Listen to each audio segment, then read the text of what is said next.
বুঝলেন? আসসালামু আলাইকুম ওয়া রাহমাতুল্লাহ। আলহামদুলিল্লাহ, আসসালাতু ওয়াসসালামু আলা রাসূলিল্লাহ। আল্লাহর অশেষ রহমত। আমরা আজকে ক্লাসটা শুরু করতেছি। একটু দেরি হয়ে গেল, এইজন্য আফওয়ান, যেহেতু নামাজটা একটু দেরি হচ্ছে শেষ হতে। তো আলহামদুলিল্লাহ, আমরা ঈমান নিয়ে আলাপ করতেছিলাম। আমরা যেভাবে রমাদানের শেষের দিকে আছি, তো আমরা আলোচনারও শেষের দিকে আছি, কিন্তু আসলে আমাদের নিজেদেরকে জিজ্ঞেস করা দরকার যে আমরা যে আলোচনাগুলো করতেছি, এই আলোচনার কারণে আমাদের ঈমান কি বৃদ্ধি পাচ্ছে কিনা, এবং পেলে সেটার জন্য আসলে আমরা কি কার্যকর ব্যবস্থা নিচ্ছি। আমরা দিনের জ্ঞান অর্জন কতটুকু অগ্রগতি হয়েছে, আগে যেখানে ছিল এখন কি অবস্থায় আছে। যেভাবে আমাদের জিজ্ঞেস করা উচিত রমাদানের আগে আমাদের তাকওয়ার কি অবস্থা ছিল, এখন আমাদের তাকওয়া কোন লেভেলে গেছে। কারণ রমাদান হচ্ছে আমাদেরকে তাকওয়া অর্জনের সময়। তো আমরা কি তাকওয়া অর্জন করতে পারতেছি কিনা। আর তাকওয়া অর্জন তখনই হবে, আল্লাহ ভীতিটা তখনই আসবে, যখন আল্লাহর উপর ঈমানটা আমাদের ইনশাল্লাহ গাঢ় হবে। তো আজকে আমরা ঈমানের পথে যে বাধাগুলো আছে, ঈমানের পথে যে প্রতিবন্ধকতাগুলো আছে, এবং শয়তান যে কৌশলগুলো অবলম্বন করে, এটা নিয়ে ইনশাল্লাহ আলোচনা করব। তো দেখেন, ঈমান অনেক দামি একটা বিষয়, আমরা বলছি। তো দামি বিষয়টা রেখে দেওয়ার জন্য কিন্তু আসলে আপনাকে কষ্ট করতে হবে। কারণ আপনার যদি একটা অনেক দামি একটা সম্পদ থাকে, দেখবেন এই সম্পদের মধ্যে অনেকে চোখ পড়বে, সম্পদটা দখল করার জন্য চেষ্টা করবে। ধরেন আপনার অনেক দামি একটা জায়গায় একটা জমি আছে, তাইলে ধরেন গুলশান বনানীতে ঢাকা শহরে যদি হয়, এখন সেটা ফাঁকা পড়ে আছে, তাহলে অটোমেটিক কি হবে, দখলবাজরা এসে দখল করতে যাবে। তাহলে দখলবাজ দখল করার আগেই আপনার শক্তি সামর্থ্যের মাধ্যমে ওই জায়গাটাকে ব্যবহার করতে হবে, অথবা ওই জায়গাটার মূল্যটা আগে আপনাকে বুঝতে হবে, না হলে আপনি ওটা দখল রাখবেন না। কেউ এসে দখল করে নিয়ে গেলে আপনি মনে করবেন না যে আপনার কাছে দামি জিনিস হারাই গেল। তো ইমানটা কত দামি, যে আমরা বলছি আসমান জমিনে যা আছে তার থেকেও বেশি দামি। তো সেটার জন্য দেখবেন সবচেয়ে বড় যেই আপনার ইমান চুরি করার জন্য বা ইমান নষ্ট করার জন্য যে সবার আগে লেগে আছে, সেটা হচ্ছে শয়তান। আর তারপর হচ্ছে আপনার নফস। হ্যাঁ, তো এই দুটো জিনিসের ব্যাপারে আমরা দেখবো যে যে কিভাবে আমার ইমান দুর্বল করে ফেলায়, ইমান নষ্ট করে ফেলতে পারে। তো সেই কৌশলগুলো কি, সেগুলো ইনশাল্লাহ আজকে আলাপ করবো। তো প্রথম কথা হচ্ছে, দেখেন আমরা যেহেতু দুনিয়াতে চলি, গতকাল যেহেতু বলছি দুনিয়ার যে ফিতনা, যেটার কারণে আমাদের ইমানটা বাধাগ্রস্ত হয়, সেটা নিয়ে কিছুটা আলাপ করছি। তো আজকে আরেকটু স্পেসিফিক ভাবে আলাপ করতেছি যে দুনিয়ার লোভ এবং মোহ। যে দুনিয়ার লোভটা হচ্ছে আরেকটু চাই, আরেকটু চাই। হ্যাঁ, আল্লাহুম তাকাসুর, আল্লাহ কোরআনে বলতেছেন যে মানুষের নেচারটাই হচ্ছে সে আরেকটু আরেকটু চায়। হ্যাঁ, সম্পদ, খ্যাতি, বিলাসবহুল, হ্যাঁ, যা ইমানের পথে বড় বাধা। কারণ আপনি সম্পদ চাইতে চাইতে দেখা যাবে যে ইমানের সাথে সাংঘর্ষিক। আপনি ইমান বিসর্জন দিতে হচ্ছে, কিন্তু আপনি সম্পদের লোভ যদি আপনার পেয়ে বসে, তাহলে দেখা যাবে যে আপনি ইমান বিসর্জন দিয়ে সম্পদ চাচ্ছেন। অথবা খ্যাতি, বিলাসবহুল জীবনযাপন, এটার জন্য দেখা যাচ্ছে যে আপনার অনেক জায়গায় ছাড় দিতে হচ্ছে। আল্লাহর নিষেধগুলোকে আপনি মানতেছেন না, আপনি দেখা যায় নিষেধগুলো অমান্য করে আল্লাহ নিষিদ্ধ কাজগুলো করা শুরু করে দিচ্ছেন। কেন? কারণ আপনার কাছে ওই দুনিয়ার লোভটা বেশি পেয়ে গেছে, সম্পদের মোহটা আপনার কাছে পেয়ে গেছে। তা আল্লাহ কোরআনে বলতেছে কি, যেটা গতকাল আমরা বলছি, যে দুনিয়ার জীবন হচ্ছে খেলাধুলা, তামাশা, শোভা, পারস্পরিক গর্ব, ধনসম্পদ বৃদ্ধির প্রতিযোগিতা।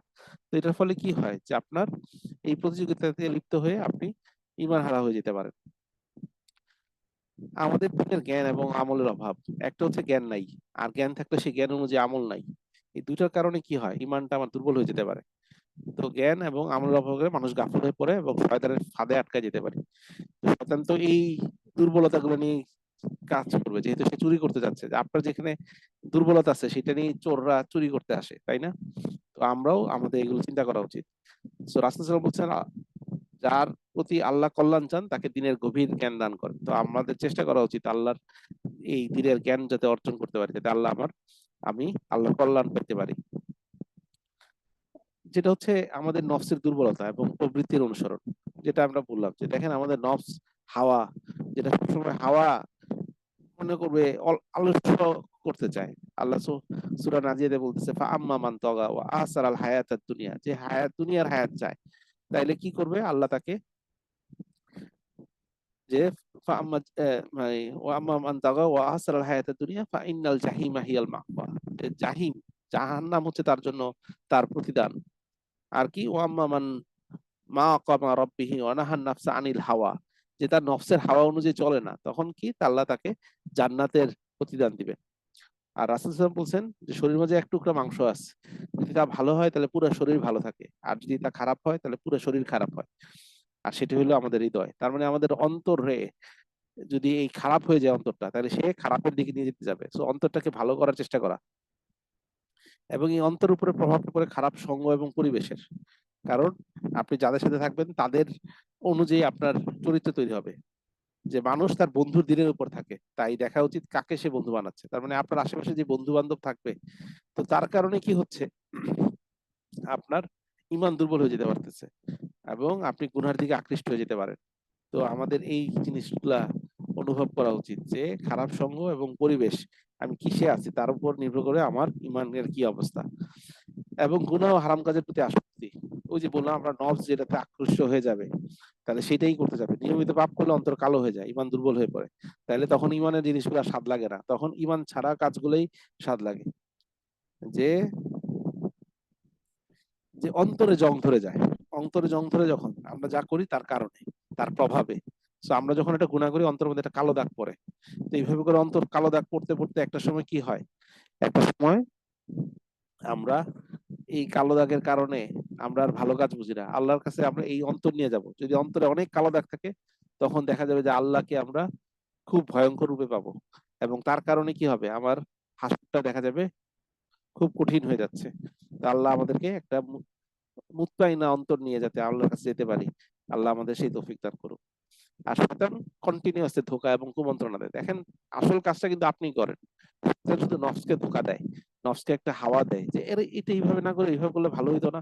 হ্যাঁ, আমরা এটা দেখবো যে শয়তান কিভাবে কৌশল অবলম্বন করে। কিন্তু শয়তানের একটা কারণ, যার কারণে আমরা এই ধোঁকার কারণে আহ, আল্লাহকে ভুলে যাই, ইমান থেকে দূরে সরে যেতে পারি।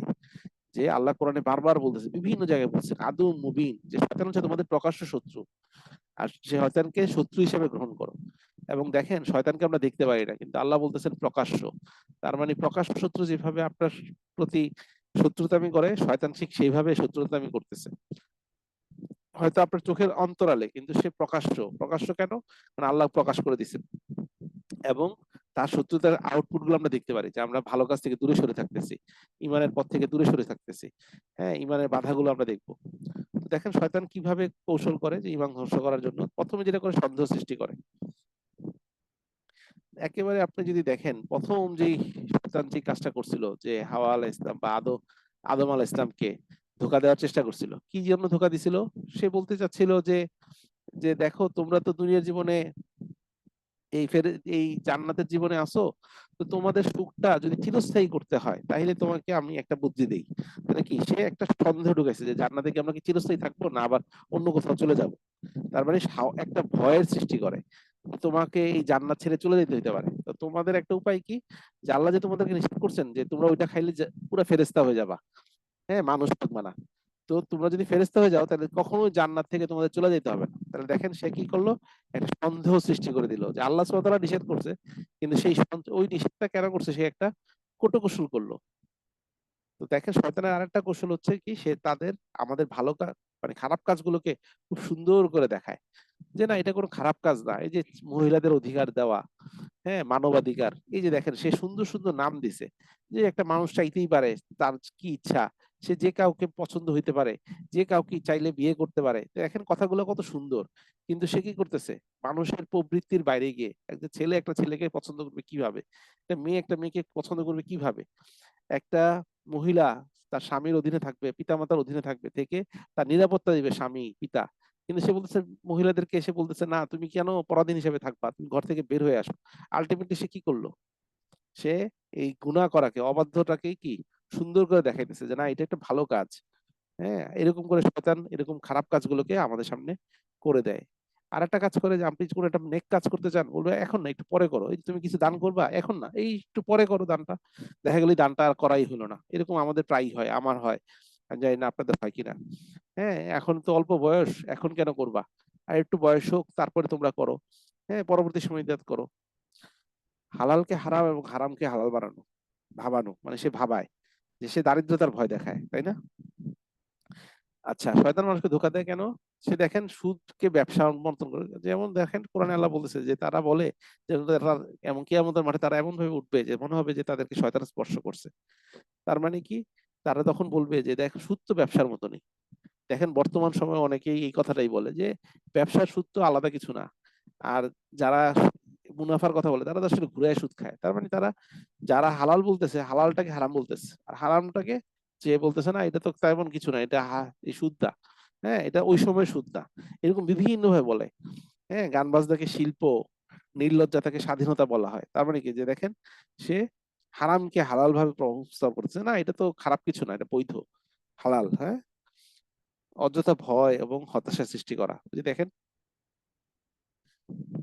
কেমন চিন্তা ঢুকায় যে দিন পালন করলে মানুষ পিছিয়ে পড়বে, সে যুগের সাথে চলতে পারবে না, হিজাব করলে তার কেরিয়ার নষ্ট হয়ে যাবে।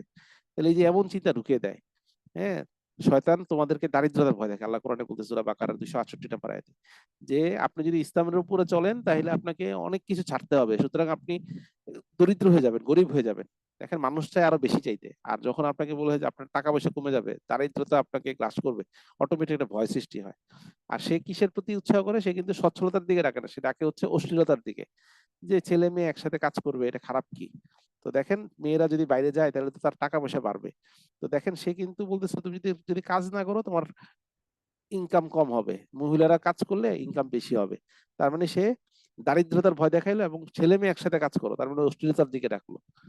দেখছেন ব্যাপারটা? আল্লাহ সুবহানাহু ওয়া তাআলা কি সুন্দর করে কোরআনে বলছেন, যে দারিদ্রতার ভয় দেখায় আর কি অশ্লীলতার দিকে দেখে। দেখেন ঠিক আপনি দেখবেন প্রত্যেকটা জায়গায় যেখানেই শয়তান, দেখবেন যে শয়তান কি করে, আপনি বোরকা পড়ছেন, শয়তান মনে করায় যে আরে এই লোকটা মনে গরিব, এই মহিলাটা মনে গরিব, তার টাকা পয়সা অভাব, এই জন্য টাকা শরীর টুরে ঢেকে রাখছে। আর একটা মহিলা একটু খুব ফ্যাশনেবল ড্রেস পরছে, আমার কাছে মনে হয় আরে এই মহিলাটা মনে হয় অনেক বড় লোক, মানে আমাদের কাছে মনে হয়। হ্যাঁ, মানে তার আসলে তো তার টাকা পয়সা কম দেখে হয়তো কাপড় চোপড় কম পড়ছে, মানে ধর মজা করে বলতেছে। কিন্তু আমাদের শয়তান কি ঢুকাইছে যে না সে হচ্ছে সচ্ছল, আর সে কি অশ্লীলতার দিকে রাখতেছে। আর যদি আপনি বোরকা পরেন, আপনারা মনে করাবে গরিব, তার মানে সে আপনাকে দারিদ্রতার ভয় দেখায় যে তুমি গরিব হয়ে গেছো নাকি, এরকম গরিবদের মতন কাপড় চোপড় পরছো। আর তুমি একটু উন্নত হও, তার মানে কি অশ্লীলতার দিকে ডাকে। আল্লাহ আমাদেরকে বুঝার তৌফিক দান করুক। এবং শয়তানের আর একটা কৌশল, যে সে আমাদেরকে অহংকার, আত্মপ্রশংসা বাড়ানো, তুমি তো খুব ভালো কাজ করতেছো, সন্তুষ্ট করে দেয়। যে আল্লাহ তুমি দিনের উপরে এমন ভাবে আছো, এটা তো কোনে কি নাই, নিজের সন্তুষ্ট মনে হয়, আরে আমি এত আমল করতেছি, এরকম আমল কয়জন করে? হ্যাঁ, তো এইভাবে করে শয়তান কি করতেছে, আপনার সব আমলকে ধ্বংস করে দিচ্ছে। অহংকার করলে আপনার সব ধ্বংস হয়ে যাবে, কারণ শয়তান সবচেয়ে বড় অহংকার করছে। শয়তান প্রথম যে কাজটা করছে আবা, মানে সে নিজেকে বড় মনে করছে, যে মানুষ থেকে আমি উন্নত। হ্যাঁ, এবং কেন আল্লাহ আমাকে, আমি মানুষকে সেজদা করব, আমি আগুনের তৈরি, যে যুক্তি। তো এইভাবে করে সে কি করলো, সে এত ইবাদত করছে, সে এত ইবাদত করছে যে আল্লাহ এমন কোন জায়গা নাই যেখানে সে সেজদা দেয় নাই মহাবিশ্বের। তো তার মানে কি, তার অহংকার, তার আত্মপ্রশংসা। তো এইটা আলটিমেটলি কি হয়েছে, অন্যদেরকে ছোট মনে করা, মানুষদেরকে ছোট মনে করা, আল্লাহর হুকুমকে ছোট মনে করা। সে কিন্তু আল্লাহর একটা হুকুমই অমান্য করছে, যে মানুষকে সে সম্মান দেয় নাই। হ্যাঁ, মানুষকে সে ছোট মনে করে, মানে ছোট মনে করছে, নিজেকে অহংকারী মনে করছে। তাহলে এই যে একটা গুনাহ, এবং কিন্তু সে আল্লাহর বাকি সব হুকুম মানতেছে বা মানে, এখন হয়তো মানতেছে না, কিন্তু সে ওই সময় কি করছে, যে আল্লাহর একটা হুকুম মানে নাই। আল্লাহকে সেজদা দিতে অস্বীকার করছে না, সে মানুষকে সেজদা দিতে অস্বীকার করছে, মানুষকে সম্মান করতে অস্বীকার করছে। তা আল্লাহর একটা হুকুম না মানাটাই হচ্ছে অহংকার। তাহলে দেখেন আমরা এরকম কত হুকুম না মেনে প্রতিদিন সময় কাটাইতেছি, আমাদের কাছে মনে হচ্ছে না আমি তো সব হুকুমই মানি, এইটা না করলে কি হবে। তার মানে কি দেখেন, আপনি অহংকার করতেছেন, আল্লাহর হুকুমের সামনে আপনার ইচ্ছাকে আপনি বড় মনে করতেছেন। তো আল্লাহ আমাদেরকে বুঝার তৌফিক দান করুক। আমার কথা কি শুনতে পারছেন আপনারা, নাকি কথা খুব কম শোনা গেছে? না, আলহামদুলিল্লাহ স্পষ্ট শোনা গেছে। আলহামদুলিল্লাহ আজকে অনেক কিছু শিখলাম আর কি। জি, খুব জি, সংক্ষেপে আর কি অনেক কিছু শিখলাম আলহামদুলিল্লাহ। তো জাযাকাল্লাহ খায়ের। আমরা যা শিখলাম আসলে এটা শিক্ষা হচ্ছে সেটাই, ইসলামিক দৃষ্টিতে আল্লাহ রাসূল সাল্লাল্লাহু আলাইহি ওয়াসাল্লাম আমাকে জানাইছেন, বা সালাফরা এইভাবে চিন্তা করতেন, যে ওনারা সেটাকেই শিক্ষা মনে করতেন, যে এটা হচ্ছে জীবনে এটার প্রভাব পড়ে, যেটা উনি আর কোনোদিন ভুলবে না। তো আমরা এইভাবেই শিক্ষা নিয়ত করি, যে এটা যাতে আমার জীবন পরিবর্তন করে, এবং এটা যাতে আমাদের কি করে, এটা যাতে আমাদের কখনো না ভুলি, এবং বারবার আমরা এগুলোকে স্মরণ করার চেষ্টা করি, এবং এগুলো রিভিশন দেই। হ্যাঁ, এই যে আমরা ভিডিওগুলো আপনাদেরকে পাঠাই, আমরা জানি না আপনারা ভিডিওগুলো পান কিনা, এবং ওই ভিডিওগুলো একটু দেখবেন। হ্যাঁ, মনে করবেন জি জি, মানুষকে। আমরা ওই যে ওই চ্যানেলটা কি, আপনার যে ইউটিউব চ্যানেলটা ওইটা আমরা সাবস্ক্রাইব করে নেওয়ার জন্য সবাইকে লিংক দিছি। মাশাআল্লাহ, ইনশাআল্লাহ হয়তো সবাই মাশাআল্লাহ, সাবস্ক্রাইব করে নিবে, ওখানে থাকবে এই ইনশাআল্লাহ। ভিডিওগুলো। হ্যাঁ থাকবে, এবং এগুলো দেখবেন এবং মানুষকে বলবেন। মানুষ মনে রাখার একটা বড় কৌশল হচ্ছে, আপনি যা শিখলেন এটা আপনার আশেপাশের লোকদেরকে শিখাবেন। অন্য কারোর সাথে, যে ভাইয়ের কে আপনি নিজে বলবেন, হ্যাঁ, আমার ভিডিও শেয়ার না করেও দেখা যাবে যে আপনি নিজে শিখে এটা আরেকজনকে নিজে বলেন যে ভাই এই জিনিসটা নিয়ে একটু আসেন মুজাকারা করি, আপনার একটা বিষয় নিয়ে আলাপ করি, দেখেন এরকম হয় কিনা, দেখবেন আপনার কাছে মনে থাকবে এটা। তো আল্লাহ আমাদেরকে তো তৌফিক দান করুক, আল্লাহ আমাদেরকে কবুল করুক, আমরা যা শুনলাম তা মানার চেষ্টা করি, তা আল্লাহ যাতে আমাদের জীবনে আমলে নিয়ে আসতে পারি। এবং রমাদান চলে যাচ্ছে, রমাদান চলে যাচ্ছে, কিন্তু আমরা যদি গুনাহ মাফ করাইতে না পারি, আমরা যদি তাকওয়াবান না হইতে পারি, তাহলে আল্লাহ আমাদের এই এই রমাদান আমাদের জন্য একটা কি হবে, লাঞ্ছনার কারণ হবে। আমাদের জন্য জিবরিল আলাইহিস সালাম কি করছেন, রাসূল সাল্লাল্লাহু আলাইহি ওয়াসাল্লাম কি করছেন, অভিশাপ দিচ্ছেন যে যে রমাদান পাইলো কিন্তু নিজের গুনাহ মাফ করাইতে পারলো না, তাহলে তার জন্য অভিশাপ। যে তার পিতা মাতাকে পাইলো, তার গুনাহ মাফ করাইতে পারলো না, তার জন্য অভিশাপ। যে রাসূল সাল্লাল্লাহু আলাইহি ওয়াসাল্লামের নাম শুনলো, দুরূদ পড়লো না, তার জন্য অভিশাপ। এবং যারা রমাদান পাইলো কিন্তু নিজের গুনাহ মাফ করাইতে পারলো না, তার জন্য আল্লাহ রাসূলের এবং ফেরেশতাদের, জিবরিলের অভিশাপ। আল্লাহ আমাদেরকে হেফাজত করুক সেই অভিশাপ থেকে। আল্লাহ আমাদের সব নেক আমলগুলোকে কবুল করুক। আল্লাহ আমাদের গুনাহগুলোকে মাফ করে দিক। আমাদের যে ছোট ছোট চেষ্টা, এই যে আপনারা কষ্ট করে বসে থাকেন ইফতারের আগ মুহূর্তে, এই চেষ্টাগুলোকে আল্লাহ কবুল করুক। আমাদেরকে নেকের উপর থাকার চেষ্টা করুক এবং আমরা একজন আরেকজনের ঈমান বৃদ্ধির কারণ হয়ে দাঁড়াই। আল্লাহ আমাদেরকে জান্নাত দান করুক। এই দোয়া করে আজকে এখানে শেষ করতেছি। সুবহানাকাল্লাহ বিহামদিক আশহাদু আল্লা ইলাহা ইল্লা আনতা আস্তাগফিরুকা ওয়া আতুবু ইলাইক। আসসালামু আলাইকুম ওয়া রাহমাতুল্লাহি ওয়া বারাকাতুহু।